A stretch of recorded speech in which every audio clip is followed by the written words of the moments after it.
Cost and tax semester 4 এর সিলেবাসে most of the chapter theoretical chapter, very very important question. আমি guarantee দিচ্ছি তোমাদের কস্ট অ্যান্ড ট্যাক্স এর এক্সামিনেশন জাস্ট ফাটিয়ে হবে। আমি বনজিৎ সরকার, আর উচ্চ মাধ্যমিক সেমিস্টার 4 এক্সামিনেশন কিন্তু আমাদের চলছে।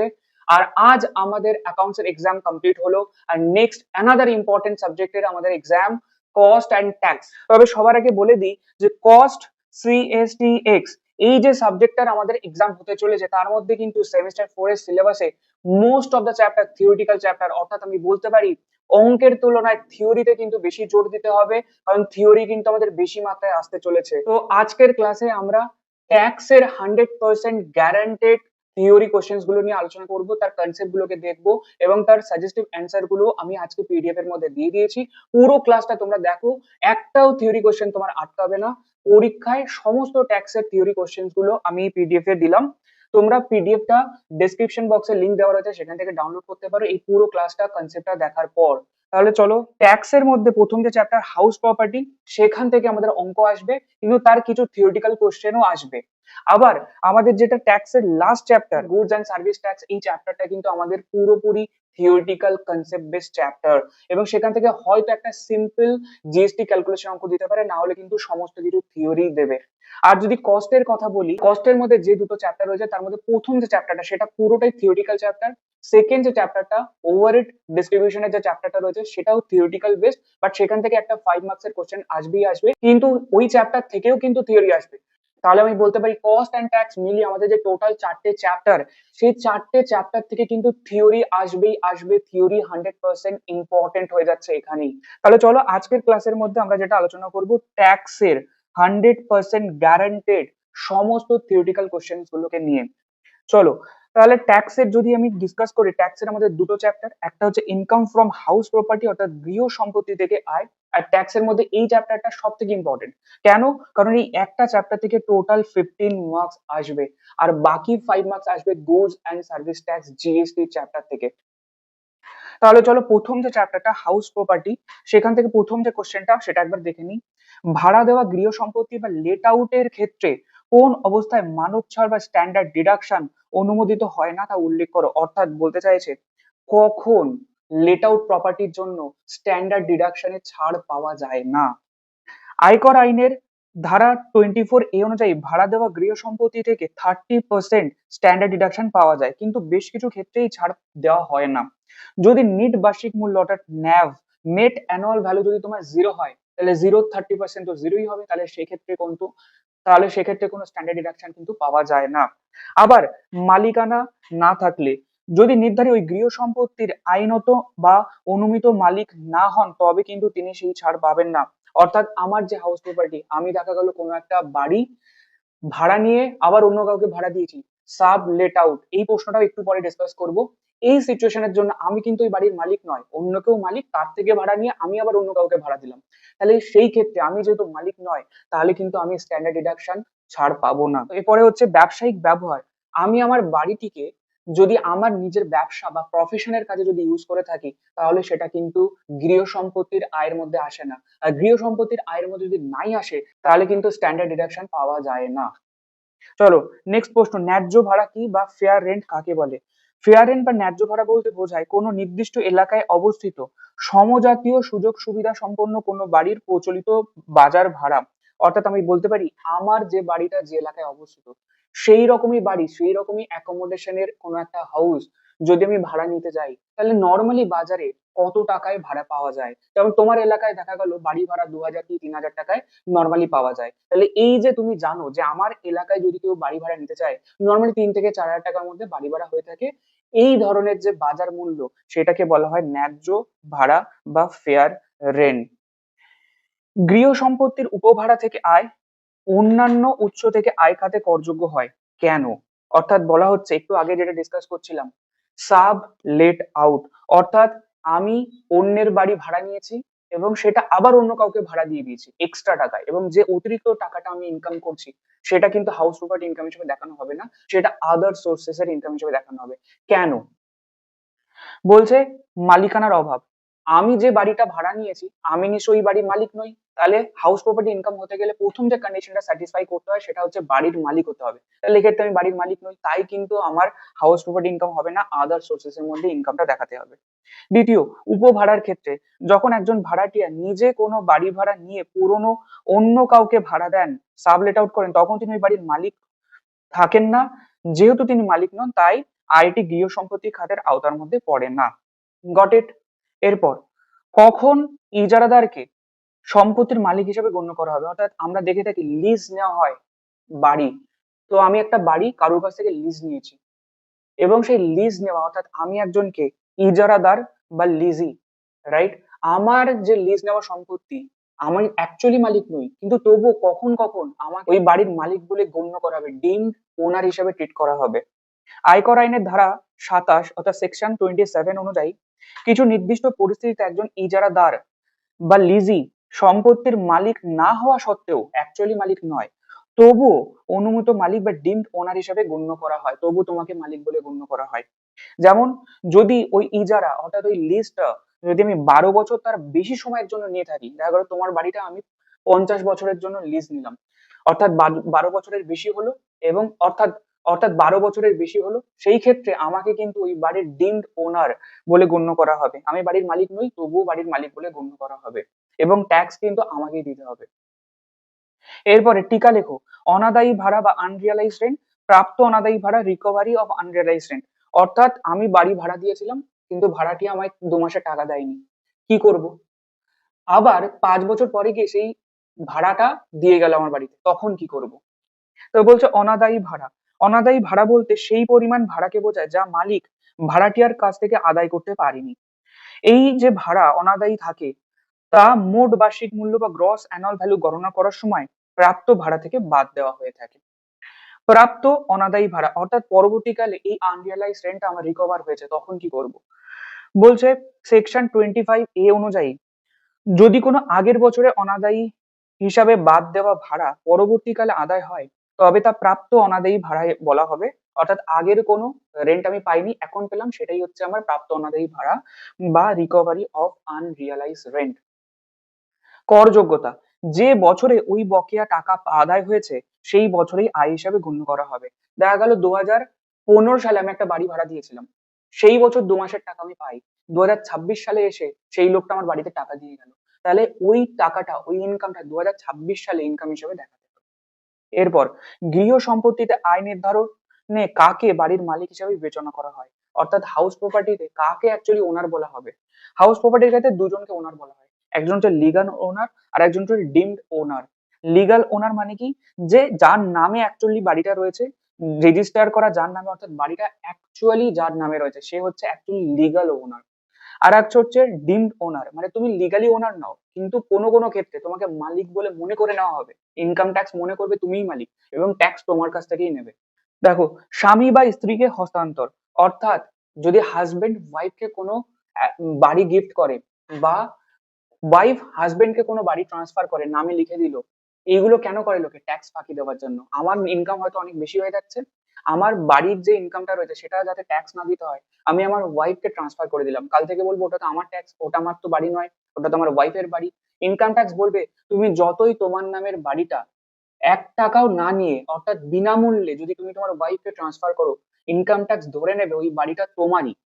যতই তুমি ট্রান্সফার করে দাও না কেন, যতই তোমার নামে বাড়িটা না থাকুক, তোমাকেই ট্যাক্স দিতে হবে। সেম ভাবে ওয়াইফও যদি হাজবেন্ডকে করে, তাহলে যে ট্রান্সফার করছে ট্যাক্স ফাঁকি দেওয়ার জন্য, যতই সে নাম ট্রান্সফার করে দিক না কেন, তবুও তোমাকে ডিমড ওনার মনে করা হবে এবং তোমাকেই ট্যাক্স দিতে হবে।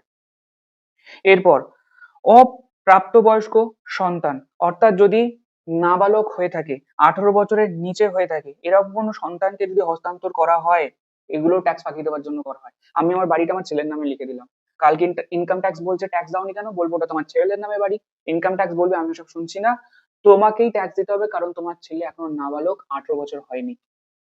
তাহলে এই বিশেষ বিশেষ কিছু ক্ষেত্রে কিন্তু আমাদের ডিমড ওনার ডিক্লেয়ার করা হয়। এরপর, write to circumstances where net annual value of the house property will be nil, অর্থাৎ কখন কখন বা কোন কোন পরিস্থিতিতে গৃহ সম্পত্তির নেট অ্যানুয়াল ভ্যালু বা ন্যাভ জিরো হবে। এটা কিন্তু ভেরি ভেরি ইম্পর্টেন্ট কোয়েশ্চেন, আসার চান্সেস হাই। এরপর আয়কর আইন অনুযায়ী কোনো গৃহ সম্পত্তির নেট বার্ষিক মূল্য বা নেট অ্যানুয়াল মূল্য শূন্য হতে পারে। প্রথম, বাড়িটা যদি সেলফ অকুপাইড হয়ে থাকে, অর্থাৎ আমি আমার বাড়িতে নিজেই থাকি, সেলফ অকুপাইড, তাহলে সেই ধরনের বাড়ির ক্ষেত্রে কিন্তু নেট অ্যানুয়াল ভ্যালুটা কিন্তু শূন্য বা জিরো হয়ে থাকে। পেশাগত কারণে বাড়ি, অর্থাৎ unoccupied due to employment and business, যদি কোনো করদাতা তার নিজের বাড়িটিতে ব্যবসা করতে না পারেন কারণ তার কর্মস্থল বা এমপ্লয়মেন্ট বা ব্যবসার বা বিজনেস অন্য শহরে অবস্থিত এবং সেখানে তাকে অন্য কোনো বাড়িতে থাকতে হয়, তবে তাকে নিজের বাড়িটি খালি পড়ে থাকার দরুন এর বাড়ির নীল ভ্যালু ধরা হয়। অর্থাৎ ধরে নিচ্ছি আমার কলকাতাতে একটা বাড়ি রয়েছে, কিন্তু আমি আমার বাড়িটি ব্যবসার কাজে ইউজ করতে পারছি না বা আমি থাকতে পারছি না। আমি ব্যবসাই করি, কিন্তু আমি অন্য একটা শহরে দিল্লিতে ব্যবসা করি, রাইট? এবং দিল্লিতে বাধ্যতামূলকভাবে আমাকে থাকতে হয়। তার মানে বলতে পারি কলকাতার বাড়িটি ফাঁকা পড়ে রয়েছে, তাই কলকাতার যে বাড়িটা থাকবে সেটাকে ধরে নেওয়া হবে যে কলকাতার বাড়িটা নীল ভ্যালু বা ন্যাভ। অর্থাৎ আমি বলতে পারি আমার যদি দুটো বাড়ি থাকে, একটা বাড়িতে হয়তো আমি অ্যাকচুয়ালি থাকছি, তাই সেলফ অকুপাইড, আর একটা বাড়িতে থাকছি না, কিন্তু সরকার বলছে তোমাকে ওটাতেও ধরে নেবো যে তুমি ওটা সেলফ অকুপাইড, ওটা নীল ভ্যালু বা শূন্য ভ্যালু হবে। কিন্তু যদি দুটোর বেশি বাড়ি থাকে তাহলে কিন্তু ম্যাক্সিমাম দুটোকেই ধরতে হবে সেলফ অকুপাইড, বাকিগুলোকে ধরা হবে ডিমড লেট আউট। এটাও একটু পরে একটা কোশ্চেন আমরা ডিসকাস করব। চলো, write the provisions of the Income Tax Act 1961 while calculating the net annual value of the house property where the assessee possesses more than two house properties। অর্থাৎ এক্ষুনি যেটা বলছিলাম, একজন ব্যক্তি যদি দুটোর বেশি বাড়ির মালিক হয় তাহলে সেক্ষেত্রে কি করা হবে। বলা হচ্ছে দুটোর বেশি যদি তোমার বাড়ি হয় তাহলে ম্যাক্সিমাম দুটো বাড়িকে তুমি বলতে পারো আমি নিজে থাকি, house property, self occupied. But বাকি যতগুলো এক্সট্রা বাড়ি থাকবে বাধ্যতামূলক ভাবে তোমাকে ধরে নিতে হবে ডিমড লেট আউট, অর্থাৎ ভাড়া দিয়েছো। অ্যাকচুয়ালি হয়তো তুমি ভাড়া দাওনি, তবুও সরকার বাধ্যতামূলক ভাবে ধরে নেবে যে তুমি ভাড়া দিয়েছো এবং তার উপরে ট্যাক্স দিতে হবে। এরপর mention the conditions for deductions of interest on loan while calculating the income from house property. অর্থাৎ যখন আমরা হাউস প্রপার্টি থেকে ইনকাম ক্যালকুলেট করছি তখন ইন্টারেস্ট অন লোনের যে ছাড়টা পাওয়া যায় তার রুলস গুলো কি কি, কখন ছাড় পাওয়া যায়। বলছে ঋণের উদ্দেশ্য, ঋণটি অবশ্যই গৃহ ক্রয়, নির্মাণ বা মেরামতের জন্য নেওয়া হয়েছে। মালিকানা ও ঋণের সম্পর্ক, অর্থাৎ যে মালিক নিয়েছে, যে ঋণটা নিল তার নিজেরই বাড়ি হতে হবে, অর্থাৎ করদাতাকে অবশ্যই সম্পত্তির মালিক হতে হবে। ঋণটি ওই নির্দিষ্ট সম্পত্তির জন্যই নেওয়া হতে হবে। প্রকৃতপক্ষে ব্যবহার, টাকা ঋণ নিয়েছি কিন্তু ইউজ করেছি অন্য কাজে, তা করলে চলবে না। যে বাড়ি করার জন্য ঋণ নিয়ে থাকলে বাড়ি করার জন্য ঋণটাকে ইউজ করতে হবে, তবেই তুমি ছাড় পাবে। বকেয়া সুদের ভিত্তি, অর্থাৎ সুদ কিন্তু অ্যাক্রুয়াল ভিত্তিতে ছাড় পাওয়া যায়, তুমি সুদের টাকা ব্যাংকে পেমেন্ট করো না করো গভর্নমেন্ট তোমাকে ছাড় দিয়ে দেবে, কোনো সমস্যা নেই। What do you mean by deemed owner, অর্থাৎ কখন কখন কাকে কাকে মালিক না হওয়া সত্ত্বেও তোমাকে মালিক বলে মনে করা হবে।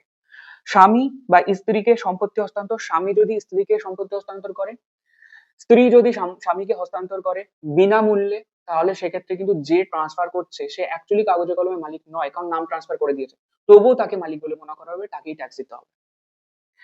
অপ্রাপ্তবয়স্ক সন্তানকে হস্তান্তর, কোনো মাইনর চাইল্ড 18 বছর নিচে বয়স তাকে যদি সম্পত্তি ট্রান্সফার করা হয় তাহলে যে ট্রান্সফার করছে তাকেই কিন্তু মালিক বলে মনে করা হবে। অবিভক্ত হিন্দু পরিবার, হিন্দু আনডিভাইডেড ফ্যামিলির ক্ষেত্রে সম্পত্তি যদি পৃথকভাবে ভাগ না হয়ে থাকে তবে সেই সম্পত্তির ধারক বা কর্তাকেই মালিক বলে মনে করা হবে, ইত্যাদি। এরপরে what are the basis of charges of income of house property, অর্থাৎ একটা ইনকামকে হাউস প্রপার্টি ইনকাম হিসেবে গণ্য করতে গেলে কি কি কন্ডিশন ফুলফিল করতে হবে। বলছে আইটি কোন একটা বিল্ডিং বা তৎসংলগ্ন কোনো জমি থেকে অবশ্যই উদ্ভূত হতে হবে। দ্বিতীয়, নির্ধারিত ওই সম্পত্তির মালিক হতে হবে। এবং তৃতীয়, গৃহ সম্পত্তি নিজের ব্যবসা বা নিজের পেশার কাজে ব্যবহার করলে চলবে না, right? Income from house property are not taxable under the head, অর্থাৎ বলা হচ্ছে গৃহ সম্পত্তি থেকে আয়, কিন্তু আয়কর মতে হাউস প্রপার্টি ইনকাম হিসেবে ট্রিট করা হচ্ছে না। অর্থাৎ বলা হচ্ছে গৃহ সম্পত্তি থেকে ইনকাম হচ্ছে কিন্তু সেটা গৃহ সম্পত্তি ইনকাম হিসেবে দেখানো হবে না। কখন কখন নিজের ব্যবসার কাজে ব্যবহৃত বাড়ি, আমার একটা বাড়ি রয়েছে আমি সেখানে ব্যবসা করি, তাহলে সেক্ষেত্রে ওই বাড়ি থেকে ইনকাম হলেও সেটা বিজনেস ইনকাম ধরা হবে, হাউস প্রপার্টি ইনকাম ধরা হবে না। খামার, কৃষি খামার বাড়ি, কৃষি খামার বাড়ি যদি কোনো গৃহ সম্পত্তি কৃষি খামার সংলগ্ন জমি হয়ে থাকে, তার চাষবাসের প্রয়োজনে ব্যবহার করা হয়ে থাকে, তাহলে সেই বাড়িটি কিন্তু কৃষি আয় হিসাবে ধরা হবে, হাউস প্রপার্টি ইনকাম নয়। এরপরে আরো কিছু রয়েছে। সেলফ অকুপাইড এর ক্ষেত্রে যদি আমার বাড়িতে আমি নিজেই থাকি, সেই বাড়ি থেকে যদি আমার এক্সট্রা কোনো ইনকাম হয়, সেই ক্ষেত্রে নেট অ্যানুয়াল ভ্যালু কিন্তু আগে থেকেই জিরো হয়ে থাকে। সেই ক্ষেত্রে কিন্তু আমার কোনো কি হবে, সেক্ষেত্রে কিন্তু আমার কোনো হাউস প্রপার্টি ইনকাম হবে না। গৃহ সম্পত্তির বার্ষিক মোট মূল্য থেকে পৌরকর বাদ দেওয়ার দুটি শর্ত, অর্থাৎ আমরা যে গ্রস অ্যানুয়াল ভ্যালু থেকে মিউনিসিপাল ট্যাক্সটাকে বাদ দিই, কি কি রুলস রয়েছে, কি কি রুলস ফলো করতে হয়। বলছে করদাতার দ্বারা অর্থ প্রদান, অর্থাৎ যে অ্যাসেসি, যে বাড়ির মালিক, তাকেই কিন্তু ট্যাক্সের টাকা পেমেন্ট করতে হবে, তবেই ছাড় পাবে। যদি ভাড়াটিয়া ট্যাক্সের টাকা পেমেন্ট করে তাহলে কিন্তু ছাড় পাবে না। প্রকৃত অর্থ প্রদান, অ্যাকচুয়ালি টাকা পেমেন্ট করলে তবে ছাড় পাবে, টাকা পেমেন্ট না করলে ছাড় পাবে না। অর্থাৎ আমি ক্যাশে টাকা পেমেন্ট করেছি, আমি ছাড় পাবো, কিন্তু 2 বছর ধরে মিউনিসিপাল ট্যাক্সের টাকা আমি পেমেন্ট করি না, তাহলে কিন্তু ছাড় পাবো না। বিদেশে অবস্থিত গৃহ সম্পত্তি থেকে আয়ের ভারতে করযোগ্যতা কি হবে? বিদেশে কোনো একটা হাউস প্রপার্টি ছিল, সেখান থেকে ইনকাম করেছি, তাহলে ইন্ডিয়াতে ট্যাক্স কিভাবে দেবো? বলছে এটা ডিপেন্ড করছে 3টে ক্যাটাগরির উপরে। আমি যদি রেসিডেন্ট এন্ড অর্ডিনারি রেসিডেন্ট হয়ে থাকি, তাহলে পৃথিবীর যে কোনো ইনকাম আমার ইন্ডিয়াতে ট্যাক্স দিতে হবে। যদি রেসিডেন্ট বাট নট অর্ডিনারি হয়ে থাকি, এক্ষেত্রে বিদেশের আয় সাধারণত ভারতে করযোগ্য হয় না, কিন্তু সেই আয়টি যদি ভারত থেকে নিয়ন্ত্রণ করা হয়ে থাকে, কন্ট্রোল করা হয়ে থাকে, তবে ভারতে ট্যাক্স দিতে হবে। নন রেসিডেন্ট, আমি যদি অনাবাসী হয়ে থাকি এবং তবে বিদেশের সম্পত্তি আয় ভারতে করযোগ্য হয় নয়, তবে যদি ভাড়া সরাসরি ভারতের ব্যাংক অ্যাকাউন্টে জমা হয়, তাহলে কিন্তু ভারতে ট্যাক্স দিতে হবে। অর্থাৎ আমার বাড়িটা আমেরিকায় অবস্থিত, আমেরিকা থেকে ইনকাম করেছি, কিন্তু যে ভাড়া থাকে তাকে বলেছি ইন্ডিয়ার ব্যাংক অ্যাকাউন্টে ডাইরেক্টলি ভাড়াটা পাঠিয়ে দিতে, তাহলে কিন্তু ইন্ডিয়াতে ট্যাক্স দিতে হবে। What do mean by standard rent? Standard rent কাকে বলে? স্ট্যান্ডার্ড রেন্ট বলতে বোঝানো হয় স্টেট রেন্ট কন্ট্রোল অ্যাক্ট অনুযায়ী বা রেন্ট কন্ট্রোলারের দ্বারা এমন একটা মিনিমাম রেন্ট গভর্নমেন্ট ডিসাইড করে দিয়েছে, তোমার যে এলাকায় সেখানে একটা বাড়ির মিনিমাম রেন্ট কত হওয়া উচিত, সেই মিনিমাম রেন্টটাকে আমরা বলে থাকি স্ট্যান্ডার্ড রেন্ট। কারণ এটা বানানো এই কারণে হয়েছে যাতে তুমি যাতে ট্যাক্স ফাঁকি না দিতে পারো। কারণ তুমি হয়তো বলতে পারো আমি আমার বাড়িটা 10 টাকায় ভাড়া দিয়েছি, সরকার বলবে ইয়ার কি চলছে, তোমার এলাকায় বাড়ির ভাড়া মিনিমাম তো 2000 টাকা, তুমি 10 টাকায় কেন ভাড়া দিচ্ছ? সরকার বলবে আমার কিচ্ছু থেকে লাভ নেই, তুমি 2000 টাকার উপরে ট্যাক্স দেবে। কখন গৃহ সম্পত্তি থেকে আয় ঋণাত্মক হয়? Very very important question. ধরে নাও এই প্রশ্নটা আসার চান্সেস 90%। কখন গৃহ সম্পত্তি থেকে আয় ঋণাত্মক হয়ে থাকে? সাধারণত আয়কর আইনের পরিভাষা গৃহ সম্পত্তি থেকে আয় তখনই ঋণাত্মক বা নেগেটিভ হয় যখন আমাদের ইনকামের তুলনায় খরচ বেশি হয়ে থাকে। কি কি ক্ষেত্রে? সেলফ অকুপাইড হাউস প্রপার্টির জন্য। সেলফ অকুপাইড হাউস প্রপার্টির জন্য আমরা জানি নেট অ্যানুয়াল ভ্যালু শূন্য হয়ে থাকে, কিন্তু সেই বাড়িটা যদি আমরা কি করে থাকি, লোনে নিয়ে থাকি, তাহলে যে ইন্টারেস্ট অন লোন সেটা তো ছাড় পাওয়া যায়। তাহলে ইন্টারেস্ট অন লোনের পরিমাণ বেশি হয়ে গেল, খরচা বেশি হয়ে গেল, নেট অ্যানুয়াল ভ্যালু জিরো, তাহলে আমাদের ইনকাম নেগেটিভে চলে যাবে। এরপর ঋণের সুদ যখন বার্ষিক আয়ের তুলনায় বেশি হয়ে থাকে, আমার লেট আউট প্রপার্টি, কিন্তু লেট আউট প্রপার্টির যা আমার অ্যানুয়াল ভ্যালু বেরিয়েছে তার থেকে ইন্টারেস্টের পরিমাণ বেশি, তাহলেও নেগেটিভে চলে যাবে আমার income, house property income. Standard deduction এবং অন্যান্য খরচ, গৃহ সম্পত্তি থেকে নেট বার্ষিক মূল্য বের করার পর যদি 30% ডিডাকশন প্লাস অন্যান্য ছাড় সমস্ত কিছু নিয়ে যদি বেশি হয়ে যায়, তাহলেও কিন্তু ঋণাত্মক হয়ে যাবে। ফর এন এক্সাম্পল, ন্যাভ 1,20,000 টাকা, স্ট্যান্ডার্ড ডিডাকশন 36,000 টাকা, ঋণ নেওয়া হয়েছিল, তারপর সুদ 2 লক্ষ টাকা, তাহলে আমি বলতে পারি ইনকাম এত, ছাড় এত, তাহলে 1,16,000 টাকা নেগেটিভ ইনকাম হয়ে গেল হাউস প্রপার্টি থেকে। এরপর আয়কর আইনের ধারা 27 অনুযায়ী দুজনের ব্যক্তির উদাহরণ দাও যারা গৃহ সম্পত্তি থেকে আয় নির্ধারণের জন্য বিবেচিত মালিক বা ডিমড ওনার হিসেবে ধরা হয়। একটু আগে এই কোশ্চেনটা আমি ডিসকাস করেছি, এখানে শুধু সেকশনের নাম দিয়ে তোমাকে উত্তর চেয়েছে। অনাদায়ী ভাড়া প্রাপ্ত হলে অথবা বকেয়া ভাড়া আদায় হলে তার করযোগ্যতা কি হবে? আয়কর আইন অনুযায়ী বলা হয় আনরিয়ালাইজড রেন্ট বা বকেয়া ভাড়া যখন আমি প্রাপ্ত করছি, যে বছর পাচ্ছি, আগের যে বছরই হোক না কেন, আমি যে বছর পাবো সেই বছরে কিন্তু আমার ট্যাক্স দিতে হবে। তবে ট্যাক্স দেওয়ার সময় স্ট্যান্ডার্ড ডিডাকশন 30% ছাড় পাওয়া যাবে, অর্থাৎ 70%-এর উপরে ট্যাক্স দিলেই চলবে। এরপর ভাড়ায় দেওয়া গৃহ সম্পত্তির বার্ষিক মূল্য নির্ধারণের নিয়মটি উল্লেখ করো। আমাদের সবার আগে মিউনিসিপাল ভ্যালু এবং ফেয়ার ভ্যালুর সাথে কম্পেয়ার করতে হয়, তারপরে আমরা এক্সপেক্টেড রেন্ট বেরোয়, এবং তারপর আমাদের কি করি, অ্যানুয়াল রেন্ট রিসিপ্ট থাকে, এবং তারপরে গ্রস অ্যানুয়াল ভ্যালু, সেখান থেকে গ্রস অ্যানুয়াল ভ্যালু থেকে আমরা কি করব, মিউনিসিপাল ট্যাক্স বাদ দেবো, আমরা নেট অ্যানুয়াল ভ্যালু পাই। অর্থাৎ আমরা যে অঙ্কগুলো করি হাউস প্রপার্টি, সেই জিনিসটা জাস্ট লিখে দিতে হবে ফরম্যাট করে। আয়কর আইনের 24 ধারায় ভাড়া দেওয়া গৃহ সম্পত্তির ক্ষেত্রে কোন কোন ছাড়গুলি পাওয়া যায়? আমরা অবভিয়াসলি জানি দুটো ছাড় পাওয়া যায়। Standard deduction 30% of the net annual value, and যদি ইন্টারেস্ট দেওয়া হয় তাকে লোনের উপর, তাহলে interest on borrowed capital, interest on লোনের টাকা ছাড় পাওয়া যায়। 24A তে ছাড় পাওয়া যায় স্ট্যান্ডার্ড ডিডাকশন, 24B তে ছাড় পাওয়া যায় ইন্টারেস্ট অন লোন। ব্যাস, এর সাথে সাথে আমাদের হাউস প্রপার্টি 15 মার্কেট চ্যাপ্টারের 100% সমস্ত common theory, guaranteed common theory আমাদের কমপ্লিট হয়ে গেল। এরপর গুডস অ্যান্ড সার্ভিস ট্যাক্স, এখান থেকে আমাদের 5 মার্কস আসতে চলেছে। আর চ্যাপ্টারটা কনসেপচুয়াল বেস চ্যাপ্টার, বেশ কিছু গ্যারান্টেড কোশ্চেন্স রয়েছে যেগুলোর মধ্যে থেকে 100% কিন্তু প্রশ্ন আসতে চলেছে। তাহলে চলো দেখে নিই। পণ্য পরিষেবা কর জিএসটির যে কোনো বৈশিষ্ট্য উল্লেখ করো। এটি একটি পরোক্ষ কর, ডুয়েল জিএসটি মডেল ফলো করা হয়, অর্থাৎ কেন্দ্রীয় সরকার এবং রাজ্য সরকার দুজনেই কিন্তু জিএসটি অ্যাপ্লিকেবল করে, জিএসটি ইমপ্লিকেশন করে। করের ভিত্তি, পণ্য পরিষেবা করের ভিত্তি হলো গন্তব্য নির্ভর বা ডেস্টিনেশন বেসড, অর্থাৎ গুডসটা অ্যাকচুয়ালি যেখানে বিক্রি হচ্ছে সেই গভর্নমেন্টকে কিন্তু জিএসটির টাকাটা দেওয়া হয়ে থাকে, অর্থাৎ সেই গভর্নমেন্ট জিএসটির টাকা কালেকশন করে। পণ্য বা পরিষেবা করের বিভিন্ন প্রকার বা ধরন কি কি? আমরা জানি goods and service tax GST normally 4 রকমের হয়ে থাকে। CGST central goods and service tax, SGST state goods and service tax, UTGST union territory goods and service tax, and IGST integrated goods and service tax. জিএসটির অন্তর্ভুক্ত নয় এমন 3টি পরোক্ষ করের উদাহরণ দাও। অর্থাৎ ইনডাইরেক্ট ট্যাক্স কিন্তু জিএসটি আসার পরেও সেটা অ্যাপ্লিকেবল হয়, তার মধ্যে অন্তর্ভুক্ত নয়।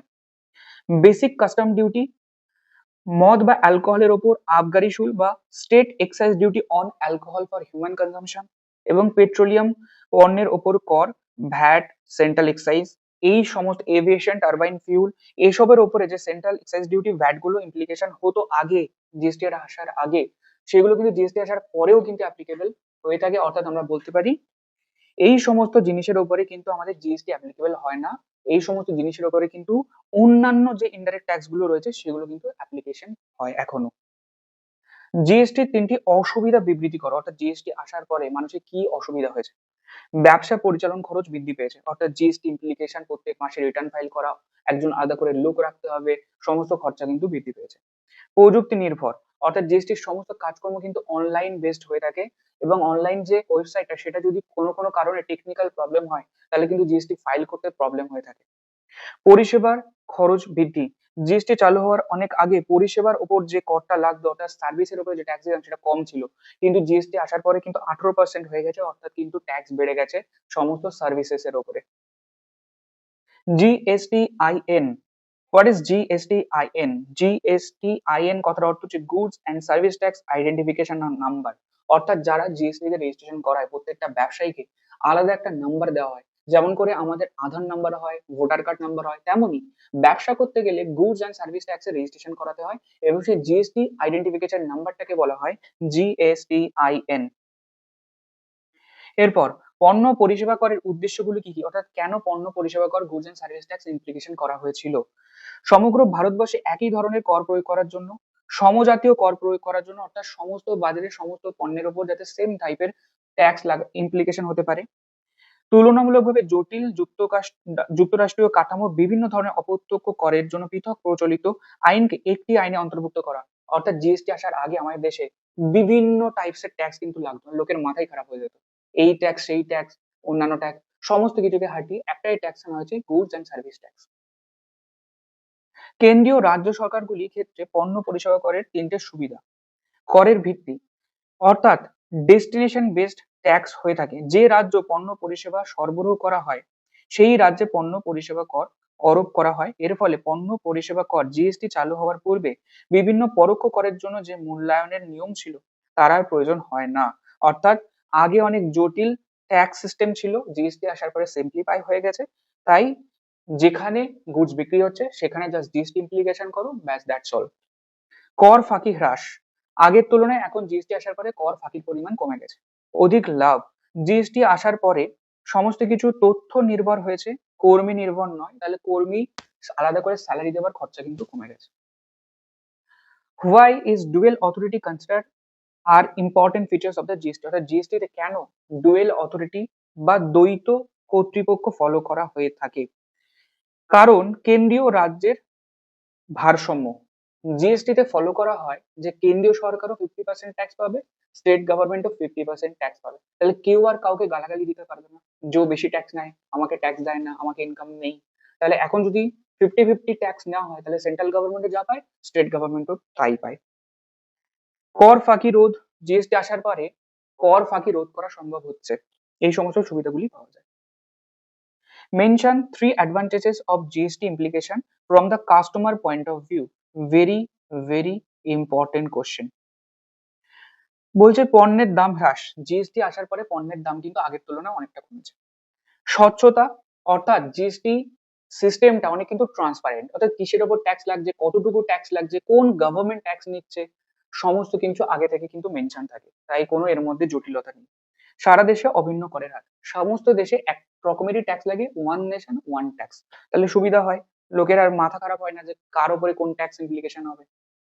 Mention 3 GST rules related to services, আমরা যে সাপ্লাই করে থাকি সার্ভিস তার রিলেটেড জিএসটি রুলস কি? পরিষেবা সরবরাহের স্থান বা সাপ্লাই, প্লেস অফ সাপ্লাই, অর্থাৎ জিএসটি ইমপ্লিকেশন করতে গেলে ওই সার্ভিসটা কোথায় দেওয়া হয়েছে সেই প্লেস অফ সাপ্লাইটা ইম্পর্টেন্ট। সাধারণত যে স্থানে পরিষেবাটি গ্রহণ করা হয়েছে সেটাকেই বলা হয় সাপ্লাই অফ সার্ভিস। সরবরাহের সময় বা টাইম অফ সাপ্লাই, অর্থাৎ কখন সাপ্লাই করা হলো সেই টাইমটাও কিন্তু ইম্পর্টেন্ট। এই তিনটে জিনিসের মধ্যে যেটা সবার আগে ঘটবে সেটাই ধরে নেওয়া হয়, সেটাই হচ্ছে টাইম অফ সাপ্লাই, এবং তখনই জিএসটি টাকা দিতে হবে। এরপর হোয়াট ইজ জিএসটিএন, আগে আমরা পড়েছিলাম জিএসটিআইএন। জিএসটিআইএন এটা আলাদা, এটা হচ্ছে goods and service tax identification number. আর জিএসটিএন কথার অর্থ হচ্ছে কি goods and service tax network, অর্থাৎ যে অনলাইন ওয়েবসাইটের মাধ্যমে আমরা জিএসটি ফাইল করে থাকি, জিএসটির সমস্ত কাজকর্ম হয়ে থাকে, সেই অনলাইন পোর্টালটাকে বা সেই ব্যবস্থাটাকে বলা হয় goods and service tax network বা জিএসটিএন। জিএসটি কার্যকর হওয়ায় কারবার ও শিল্প প্রতিষ্ঠানে কি কি উপকার হয়েছে? করের কাসকেডিং এফেক্ট দূর হয়েছে, অর্থাৎ আগে কি হতো একটাই গুডস এর উপরে ডবল ট্যাক্স লাগতো, এখন কিন্তু একই রকম ট্যাক্স লাগে। লজিস্টিক ও পণ্য পরিবহনের গতিশীলতা, আগে কি হতো যখন একটা গাড়িতে করে ওয়েস্ট বেঙ্গল থেকে দিল্লিতে আমি গুডস পাঠাচ্ছি, রাস্তায় পুলিশ চেক করতো, টোল চেক করতো, বিভিন্ন চেক পোস্টে কিন্তু গাড়ি দাঁড় করাতো আর চেক করতো, ডকুমেন্টস ভেরিফিকেশন হতো, অনেক সময় লাগতো। এখন ই ওয়ে বিল বলে একটা বিল তৈরি হয়েছে জিএসটি তে, যেটা আগে থেকেই অনলাইনে জেনারেটেড হয়, সেটা জাস্ট দেখাতে হয়, কিউআর কোডটাকে পুলিশ ওটা স্ক্যান করে সঙ্গে সঙ্গে গাড়ি ছেড়ে দেয়। এরপরে দুটি পণ্যের নাম লেখো যেখানে জিএসটি কার্যকর হওয়ার পরেও উৎপাদন শুল্ক আমাদের ধার্য করা হয়ে থাকে।